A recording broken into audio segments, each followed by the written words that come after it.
कि high powered committee की इस रिपोर्ट के बाद एक बहुत बड़ा सवाल पूरी पंजाब पुलिस पर खड़ा हो जाता है कि जिसमें ये दावे किए जाते हैं कि जनाब तफ्तीश जो है वो मेरिट पर हो रही है। उन्होंने मुझसे पूछा क्या वाक़या हुआ है, मैंने उनको बताया तो उन्होंने कहा कि आप इन्होंने मारा तो नहीं है। मैंने उनको कहा हाँ इन्होंने मुझे मारा है।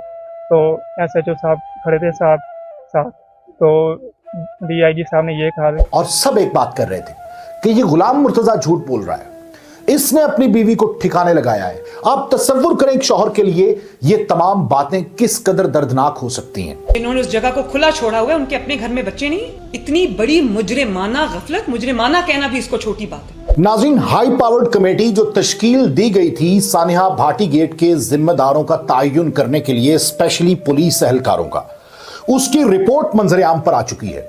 और इस रिपोर्ट में वाज़ेह तौर पर लिखा है 3 एडिशनल IGs ने इसकी तफ्तीश की है, ऐनी शाहिदीन के बयानात कलमबंद किए हैं, जाए वकुआ का दौरा किया है और इसके साथ साथ रिश्तेदारों के बयानात भी लिए हैं और पुलिस के बयान भी लिए हैं, यानी SP सिटी, SDPO और इसके साथ साथ SHO भाटी गेट ज़ैन अब्बास, इन तमाम के बयानात कलमबंद हो गए हैं। और इन तमाम बयानात के कलमबंद होने के बाद जो हाई पावर्ड कमेटी है वो इस नतीजे पर पहुंची है कि बिल्कुल गुलाम मुर्तजा जो मुतवफ़ी सादिया का शौहर था, जो उस 10 माह की मासूम बेटी का बाप था जो नाले में गिर गई, उस पर तशद्दुद हुआ है। और सिर्फ तशद्दुद नहीं हुआ बल्कि ज़हनी टॉर्चर किया गया। पुलिस का यह तरीका और वतीरा बहुत पुराना है। DIG फैसल कामरान, IG पंजाब ये बार बार कहते रहे हैं कि अब पुलिस कल्चर बदल चुका है। थानों की तज़ीनो आराइश करने के बाद यह बताया जाता है कि जनाब अब मॉडर्निज्म की तरफ जा रहे हैं और पुलिस में जिद्दत आ गई है और पुलिस जदीद तफ्तीश करती है। लेकिन मेरा सवाल यहां पर यही है कि हाई पावर्ड कमेटी की इस रिपोर्ट के बाद एक बहुत बड़ा सवाल पूरी पंजाब पुलिस पर खड़ा हो जाता है कि जिसमें यह दावे किए जाते हैं कि जनाब तफ्तीश जो है वो मेरिट पर हो रही है और जदीद तरीकों का इस्तेमाल किया जा रहा है। क्या शौहर पर इल्जाम लगाने से पहले पुलिस ने सेफ सिटी के कैमरों से मदद ली? बिल्कुल नहीं ली, फौरी इल्जाम लगा दिया। और उसके बाद क्या ऐनी शाहिदीन की बात पर कोई किसी ने कान धरा? बिल्कुल नहीं धरा, क्योंकि ऐनी शाहिदीन इस वक्त कह रहे थे कि बिल्कुल उसकी बेटी और उसकी जो बीवी है वो इस गड्ढे में, इस नाले में, इस मैनहोल में गिरी है। लेकिन पुलिस ने उस पर कान नहीं धरा। वहां पर MD वासा पहुंचे, गुफरान अहमद, इसके साथ साथ वहां के जो मैनेजर हैं वो वहां पर पहुंचे, टीपा के लोग वहां पर मौजूद थे, LDA के लोग वहां पर मौजूद थे और सब एक बात कर रहे थे कि ये गुलाम मुर्तजा झूठ बोल रहा है, इसने अपनी बीवी को ठिकाने लगाया है। आप तसव्वुर करें एक शौहर के लिए ये तमाम बातें किस कदर दर्दनाक हो सकती हैं। उसके बाद उसको थाने लाया गया। रिपोर्ट में यह बाकायदा मेंशन किया गया है कि उसको जब थाने SHO के रिटायरिंग रूम में लाया गया, वहां पर SP सिटी मौजूद थे, वहां पर SDPO मौजूद थे और वहां पर SHO ज़ैन अब्बास डंडों से और क्रिकेट बैट से तशद्दुद कर रहे थे, उसको पीट रहे थे और पूछ रहे थे बताओ तुमने क्या किया अपनी बीवी बेटी के साथ। वो हाथ जोड़ के कहता है गुलाम मुर्तजा कि मेरी बीवी बेटी तो वहां पर गंदे नाले में गिरी, उसे ढूंढे। और जब 3 घंटे गुजर जाते हैं और वो किसी तौर नहीं मानता तो पुलिस हाथ खड़े करती है और सेफ सिटी के कैमरे देखती है, तो वहां पर ये वाजे हो जाता है कि ये वाकई सच बोल रहा है।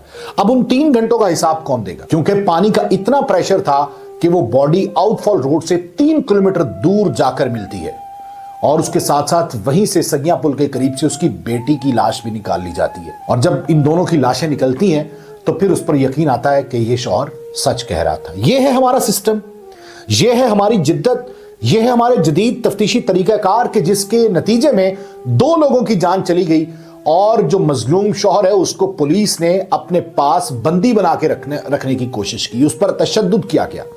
यह रिपोर्ट में साफ जाहिर किया गया है। अब देखना यह होगा कि IG पंजाब इस वाक़े का नोटिस तो उन्होंने लिया था और अब क्या होगा। नाज़रीन, यह कभी भी ना होता अगर सोशल मीडिया पर हंगामा बरपा ना होता, यह कभी ना होता अगर मीडिया शोर ना मचाता और यह कभी ना होता अगर गुलाम मुर्तजा अपना स्टांस छोड़ देता। पहले एक अंदर गया तो उसके बाद उन्होंने अपनी मतलब के चेक किया तो उन्होंने ये कहना शुरू कर दिया कि जो होल भी है ना, मेन होल है, उसके आगे जो पैप जाते हैं वो जो है वो 1.5 फुट चौड़े हैं अंदर, तो इससे आगे लाश नहीं जा सकती। तो मतलब कि वो आपस में कम्युनिकेशन कर रहे थे, एक दूसरे को बता रहे थे कि ये आगे नहीं जा सकती। पुलिस वाले भी मुझसे पूछ रहे थे, जो रेस्क्यू वाले थे वो भी मुझसे पूछ रहे थे कि आप कन्फर्म हमें बताएं कि इसी हॉल में। मैंने उनको बताया कि मैंने अपनी आंखों से देखा है कि इसी हॉल में गिरी है। तो वो यकीन नहीं कर रहे थे। वो कह रहे थे कि जो पैप है वो 1.5 फुट चौड़ा है, तो इससे आगे नहीं जा सकती। तो फिर SHO ज़ैन अब्बास उन्होंने मुझे हिरासत में लिया, वो मुझे ले गए। ये नहीं पता कि वो जगह कौन थी, मेरा कज़न, और मुझे वो ले गए। जो रेस्क्यू वाले थे उन्होंने सिर्फ पहला होल चेक करने के बाद ही ये कह दिया था कि इससे आगे नहीं जा सकती, ये फेक कॉल है। हादसे के कितनी देर बाद आपको लेके गए थे और कितना टाइम उधर रुके रहे? जब रेस्क्यू वालों ने सीढ़ी अंदर उतारी है, उन्होंने बयान दिया, उसके बाद मुझे ले गए। कितना टाइम रखा? फिर उसके बाद मैं उनके पास ही रहूँ, क्योंकि न जाने कितनी लाशें इस तरह से नामालूम गंदे नालों में तैरती हुई दरिया रावी के अंदर चली जाती हैं, और बहुत सी ऐसी नामालूम लाशें मुख्तलिफ लोग दफनाते हैं, एडी सेंटर वाले दफनाते हैं, और उसके प्रोसीजर भी वही पूरे करते हैं, तो ये लाशें भी नामालूम रह जाती। लेकिन गुलाम मुर्तजा जो शौहर है, उसने स्टैंड लिया, और उसके बाद दोनों लाशें निकाल ली गई, और तमाम इदारे, ये पूरे का पूरा सिस्टम उसके सामने हाथ जोड़ के खड़ा हो गया। तो फिर एसपी साहब आए हैं एक पिक्चर लेकर के, ये डेड बॉडी मसूल हुई है, ये आप पहचान करें कौन है। तो मैंने कहा कि ये मेरी वाइफ है। तो वो मान नहीं रहे थे कि नहीं ये आप झूठ बोल रहे हो, ये भी आप झूठ बोल रहे हो। तो फिर उन्होंने मुझे बाहर आकर बिठा दिया। तो फिर जब इनको पता चला कि ये वाकई इनकी वाइफ है, उसी के अंदर ही गिरी है, CCTV कैमरे उन्होंने चेक कर लिए, तो फिर ये मुझसे माजरत करने लगे, सॉरी करने लगे।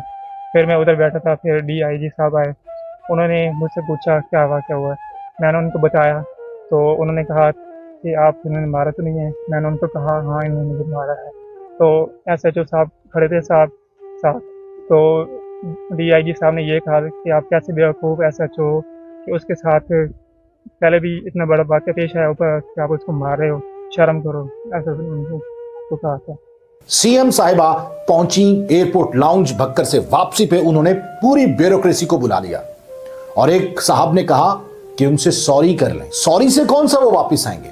सॉरी करने से बेहतर था कि गुलाम मुर्जा की बात पर यकीन किया जाता, और उसके बाद उसकी बेटी और बीवी को तलाश किया जाता। इन्होंने उस जगह को खुला छोड़ा हुआ है, उनके अपने घर में बच्चे नहीं। इतनी बड़ी मुजरिमाना गफलत, मुजरिमाना कहना भी इसको छोटी बात है। और उसके बाद एक अचानक से एक बात शुरू हो गई कि भाई वो जगह बहुत छोटी है, वहां से किसी का पाँव नहीं गुजर सकता, तो बॉडी कैसे गुजरेगी। उसने कंफ्यूजन फैलाई। और फिर बजाय इसके कि हम फैमिली को फैसिलिटेट करते, उनको कहते, उनको हेल्प करते, हम उनको चोर डाकू मर्डरर बना के थाने में ले गए पूछगिछ करने के लिए, इन्वेस्टिगेशन करने के लिए। अब हाई पावर्ड कमेटी की इस रिपोर्ट के बाद क्या ये सस्पेंड होंगे? सस्पेंशन काफी नहीं है। क्या ये नौकरी से बर्खास्त होंगे? और बिलखसूस भाटी गेट के SHO ज़ैन अब्बास कि जो बार बार अपने अफसरान को खुश करने के लिए तशद्दुद कर रहे थे। एक और इसमें बारीक सा जिक्र यह आता है कि हाई कमांड की तरफ से ऑर्डर दिया गया था कि उसके शौहर को गिरफ्तार करो, और उसके शौहर से बाज़पुर्स करो, और उसके शौहर से पूछो कि जनाब आपने अपनी बीवी और बेटी के साथ क्या किया। नाज़रीन, अक्सर मामलात में ऐसा होता है कि शौहर ही अपनी बीवी या बेटी का कातिल निकलता है, और बहुत से केसेस ऐसे हुए हैं कि शौहर ने उनको ठिकाने लगाया, और उसके बाद शौहर ने एक नया ड्रामा करके मुद्दई बन गया। बाद में पुलिस इन्वेस्टिगेशन में शौहर मुद्दई से मुलजिम बना। इसमें कोई शक नहीं कि पुलिस का पहला शक उसी शख्स पर जाता है जो इंतहाई करीब होता है। लेकिन इसके साथ साथ पुलिस की छठी हिस्स भी है, इसके साथ साथ जदीद तरीका कार भी है। इसी जुमरे में हाई कमांड ने ऑर्डर दिया कि इससे तफ्तीश की जाए। लेकिन क्या हाई कमांड ने तशद्दुद करने का कहा? लेकिन क्या हाई कमांड की जानिब से यह कहा गया कि इसकी बात पर बिल्कुल यकीन ना किया जाए? अब देखना यह है कि IG पंजाब SP सिटी को नौकरी से बर्खास्त करते हैं। ज़ैन अब्बास जो SHO भाटी गेट है उसको बर्खास्त किया जाएगा या नहीं? और इस पूरे सिस्टम में जो सबसे बड़े जिम्मेदार हैं, जो वहां पर वर्क कर रहे थे, उस जगह पर बैरियर्स क्यों नहीं लगाए गए? उस जगह पर बोर्ड्स आवेजा क्यों नहीं की गए? वहां पर तामीराती NOCs की धज्जियां उड़ाई गई, उनको फॉलो क्यों नहीं किया गया? इसका जवाब कौन देगा? क्योंकि CM साहिबा की सरजरिश की एक वीडियो सामने आई, लेकिन उसके बाद बिल्कुल ठंड प्रोग्राम सिर्फ एक हाई पावर्ड कमेटी पर इन्हिसार किया जा रहा है। पुलिस अपना काम कर रही है और यकीनन उनको डिसमिस फ्रॉम सर्विस किया जाएगा, लेकिन क्या टीपा, LDA, वासा, इन जिम्मेदारों को सजा कब मिलेगी? क्या उन 3 अफराद पर सिर्फ मुकदमा चलना काफी होगा? क्या 322 लगाना ही काफी है? क्योंकि वो तो काबिल जमानत जुर्म है। इसके साथ साथ दूसरी जो सबसे बड़ी गलती हुई, हुकूमत से इसको मिस हैंडल किया गया। ظہیر اقبال چنڑ جو ڈپٹی سپیکر ہیں وہ تک کہتے رہے کہ جناب یہ فیک ہے. رپورٹر نے کہا کہ جناب باڈی مل چکی ہے, وہ پھر کہہ رہے ہیں فیک ہے, فیک ہے, فیک ہے. ایک رٹ حکومت نے لگا رکھی تھی اور عظمہ بخاری بھی اسی بہاؤ میں بہہ گئیں اور انہوں نے بھی اس کو فیک قرار دے دیا. تو آج رات کو ایک واقعہ لاہور میں رونما ہو گیا, جہاں داتا دربار کے باہر سیوریج میں خاتون گر گئی. نہیں وہ فیک نیوز ہے, آپ چیک کریں. سر اصلی ہے, میت مل گئی ہے سر. پتا کرایا وہ فیک نیوز ہے. Okay okay. لیکن اس کے بعد جب باڈیز ملی تو سب نادم ہوئے, شرمندہ ہوئے. لیکن ایک چیز جو پازیٹیو ہے, اس حکومت نے اپنی شرمندگی کو چھپایا نہیں بلکہ عیاں کیا اور عوام سے معذرت کی اور پورے سسٹم پر سوال اٹھایا اور پوری بیوروکریسی کو جمع کیا, ان کی سرزنش کی اور پھر عظمہ بخاری صاحبہ نے باقاعدہ طور پر معافی مانگی. لیکن ایک سوال ہے, کیا پیکا ایکٹ کے تحت فیک نیوز پھیلانا یہ جرم نہیں؟ کیا آپ پر پیکا ایکٹ عائد نہیں ہونا چاہیے؟ کیا آپ نے جو فیک نیوز پھیلائی اس پر آپ کو معذرت کر لینا کافی ہے یا پھر کارروائی ہونی چاہیے؟ کیونکہ آپ نے خود کہا تھا کہ پیکا ایکٹ صحافیوں کے لیے نہیں.